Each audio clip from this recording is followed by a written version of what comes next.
Final accounts of companies, कंपनियों के अंतिम खाते।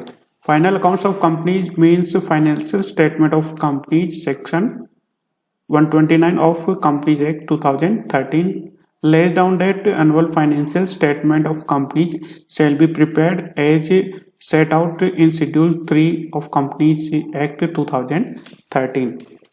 कंपनियों के अंतिम खातों से तात्पर्य कंपनियों के वित्तीय विवरणों से है।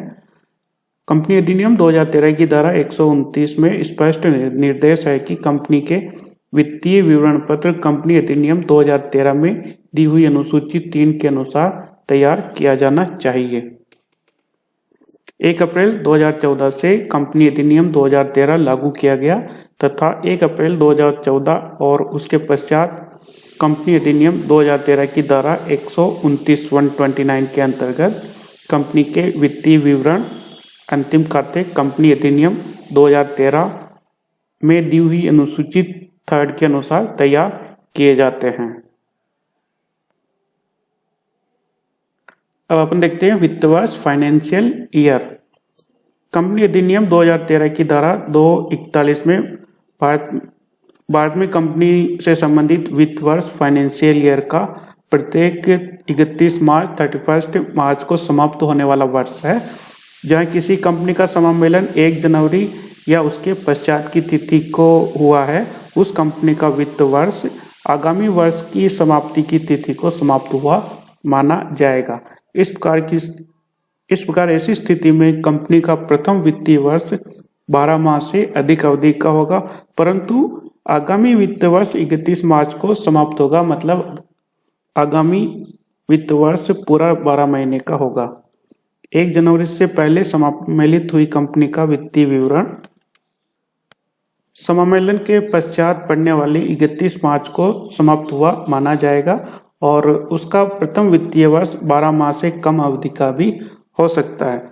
तो यदि कंपनी का समामेलन 1 जनवरी से पहले हुआ है, तब जो वित्तीय वर्ष है, प्रथम वित्तीय वर्ष उस कंपनी का वो 12 माह से कम अवधि का होगा, क्योंकि 1 जनवरी से पहले यदि समामेलित कंपनी है तो उसका जो फाइनेंशियल ईयर का जो एंड है वो नेक्स्ट 31 मार्च को हो जाएगा।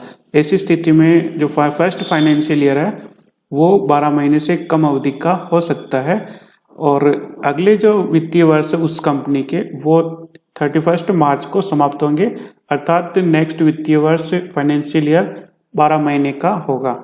और दूसरी कंडीशन है कि जब कंपनी का समामेलन 1 जनवरी के बाद हुआ है तो उस कंपनी का जो प्रथम वित्तीय वर्ष है वो आने वाली 31 मार्च को ना होके आगामी 31 मार्च को कंप्लीट हुआ माना जाएगा। ऐसी कंडीशन में उस कंपनी का वित्तीय वर्ष 12 महीने से अधिक अवधि का हो सकता है और उसी कंपनी का नेक्स्ट जो फाइनेंशियल ईयर है वो 12th मंथ का होगा, क्योंकि जो नेक्स्ट फाइनेंशियल ईयर वो 31 मार्च को कंप्लीट हुआ माना जाएगा। ओके, पूर्व के लेक्चर्स में आपने issue forfeiture and buyback of shares से संबंधित अध्ययन का पूर्व के लेक्चर में हमने issue forfeiture and buyback of shares से संबंधित चैप्टर का अध्ययन किया था। उससे संबंधित अनसॉल्व प्रैक्टिकल क्वेश्चन के सॉल्यूशन का लिंक डिस्क्रिप्शन में दिया है। आप डिस्क्रिप्शन में जाके लिंक से प्रैक्टिकल क्वेश्चन को अनसॉल्व कर सकते हैं इजी। ओके,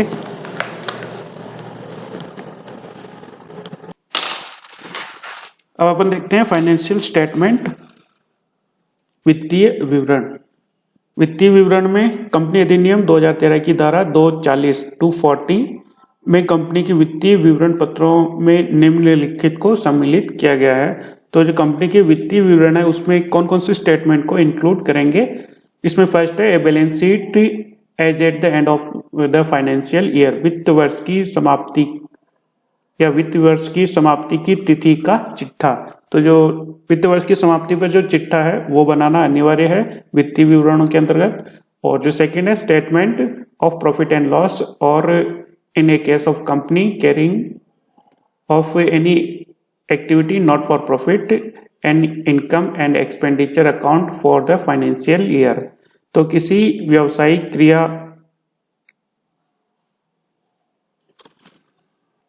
करने वाली कंपनी के वित्तीय वर्ष में लाभ हानि विवरण तथा लाभ के उद्देश्य से क्रिया नहीं करने वाली कंपनी का वित्तीय वर्ष का आय विवरण।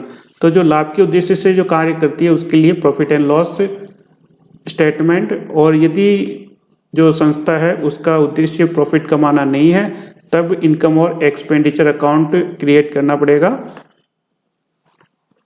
Third, A cash flow statement for the financial year, वित्त वर्ष का रोकड़ प्रवाह विवरण। तो जो कैश फ्लो स्टेटमेंट है वो भी अनिवार्य है फाइनेंशियल स्टेटमेंट के अंतर्गत।